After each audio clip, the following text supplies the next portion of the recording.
Hello everyone, this is Pramod Luta, your maths teacher. Today in this video, we will do question number 1 of exercise 3.1 of 6th class.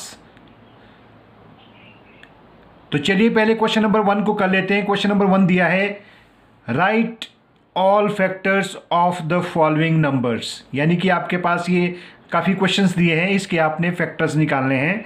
तो factor किसको बोलते हैं? Factor वैसा number होता है जब उस नंबर को किसी दूसरे नंबर के साथ मल्टीप्लाई करते हैं तो आपके पास जो है गिवन नंबर आता है, यानी कि 24 ही आता है।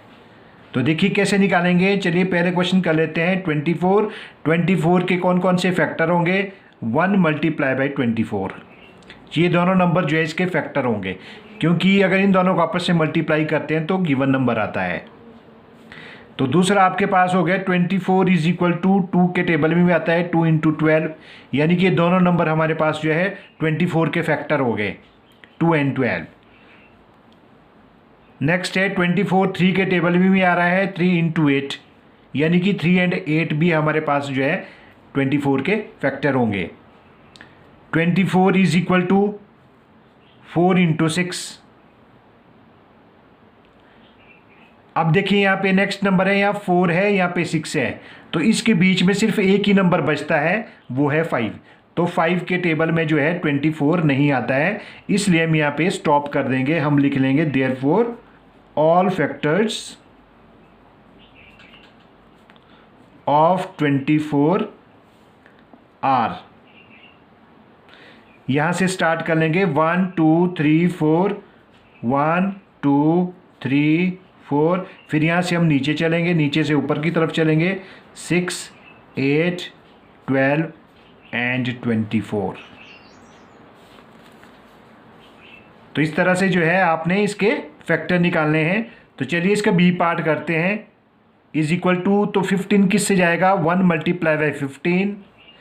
अब बार बार 15 की लिखने की आवश्यकता नहीं है, आप चाहे तो यहाँ इज इक्वल टू भी नीचे कर सकते हैं। 15 इज इक्वल टू, ये 3 के टेबल में आएगा 3 मल्टीप्लाई बाई 5, यानी कि अब 3 और 5 के बीच में एक ही नंबर बच रहा है, वो है 4। 4 के टेबल में जो है 15 नहीं आ रहा, तो ये स्टॉप यहीं पे हो जाएगा। हम लिख लेंगे therefore all factors of 15 are. तो कौन से होंगे इसके फैक्टर? 1 3, उसके बाद नीचे से चलेंगे ऊपर की तरफ 5 एंड 15। चलिए सी पार्ट। सी में हमारे पास दिया है 21, 1 मल्टीप्लाई बाय 21। सबसे पहले तो 1 तो होगा ही होगा सब में, क्योंकि 1 is the factor of every number.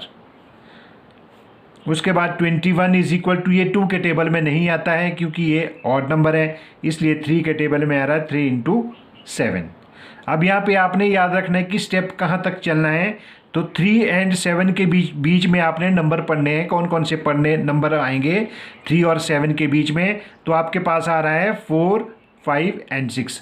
4 के टेबल में जो है 21 नहीं आता है, 5 के टेबल में भी नहीं आता है, और 6 के टेबल में नहीं आता है, इसलिए हमारा जो ये प्रोसेस है ये यहीं पे स्टॉप हो जाएगा। हम लिख लेंगे देयरफॉर ऑल फैक्टर्स ऑफ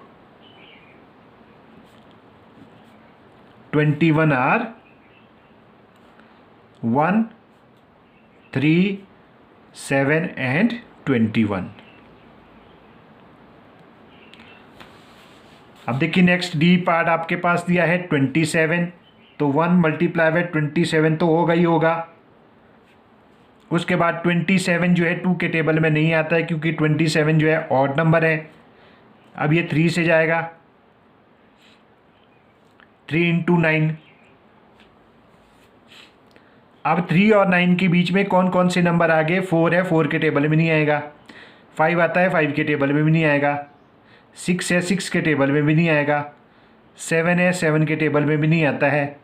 8 है, तो 8 के टेबल में भी नहीं आएगा। तो ये स्टॉप यहीं पे हो जाएगा। हम लिख लेंगे therefore all factors of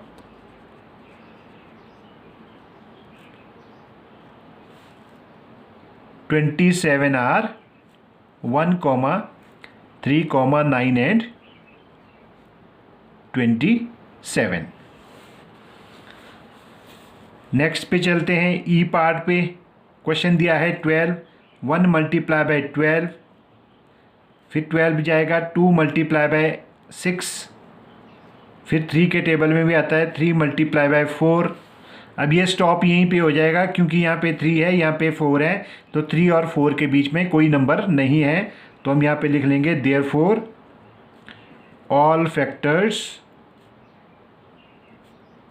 of 12 are 1, 2, 3, 4, 6 and 12।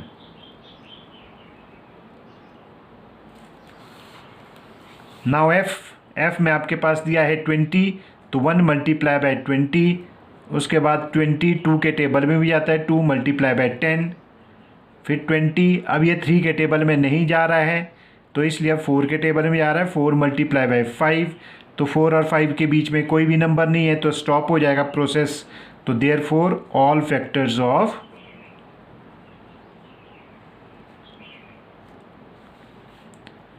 20 are 1, 2, 4, ये सारे नंबर लिखने हैं यहाँ से नीचे और इस साइड से ऊपर।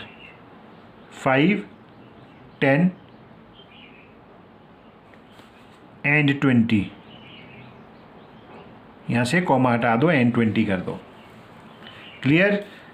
नाउ नेक्स्ट है आपके पास क्वेश्चन दिया है 18, 1 मल्टीप्लाई बाय 18, फिर हम यहाँ पे 18 लिख लेंगे। 18 यानी कि 2 मल्टीप्लाई बाय 9 भी होता है। 18 जो है 3 के टेबल में भी आता है 3 मल्टीप्लाई बाय 6। अब 4 के टेबल में 3 और 6 के बीच में जो है 2 नंबर है 4 एंड 5, नहीं ये 4 के टेबल में आ रहा है नहीं 5 के टेबल में आएगा, तो यहीं पे स्टॉप कर देंगे। देयरफॉर हम लिख लेंगे ऑल फैक्टर्स ऑफ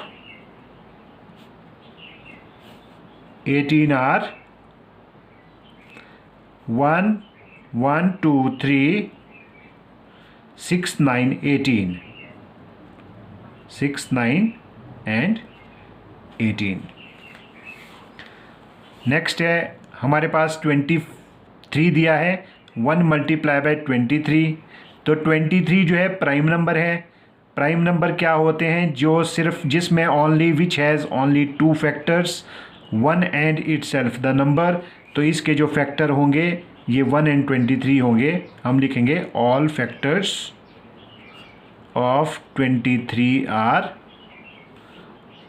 1 एंड 23।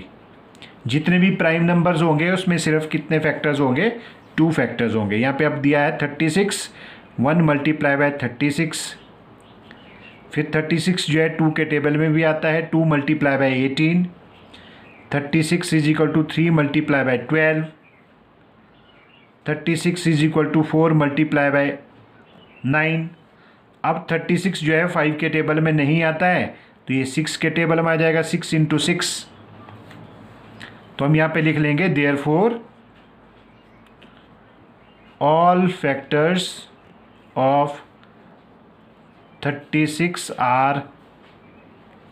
अब 36 के कौन कौन से आएंगे, यहाँ से हम स्टार्ट कर लेंगे 1, 2, 3, 4, 6, 1, 2, 3, 4, 6। अब यहाँ पे आपके पास 6 जो है 2 टाइम्स आ रहा है तो उसमें से आपने एक ही फैक्टर लेना है, यानी कि 6 एक ही बार ही लिखना है। तो ये तो हो चुका है तो हम 6 एक ही बार लिखेंगे, उसके बाद चलेगा 9, 12, 18 एंड 36। तो ये रहे आपके पास question number 1। I hope that आपको ये क्वेश्चन अच्छी तरह से समझ आया होगा। यदि आपको ये क्वेश्चन अच्छी तरह से समझ आ गया होगा तो मैं आपके लिए यहाँ पे एक्सरसाइज प्रैक्टिस के लिए जो है 2-3 क्वेश्चन दे देता हूँ। आपने जो है इसके फैक्टर्स भी निकाल देने हैं, जैसे कि क्वेश्चन दे रहा हूँ मैं 72, इसके भी आप जो है ऑल फैक्टर्स निकाल दो। दूसरा मैं आपको देता हूँ 48, इसके भी आपने निकाल देने हैं। और तीसरा मैं क्वेश्चन आपको दे रहा हूँ 96। तो ये तीनों क्वेश्चंस की जो है आपने प्रैक्टिस करनी है। तो thank you very much for watching this question. Next questions we will do in next video.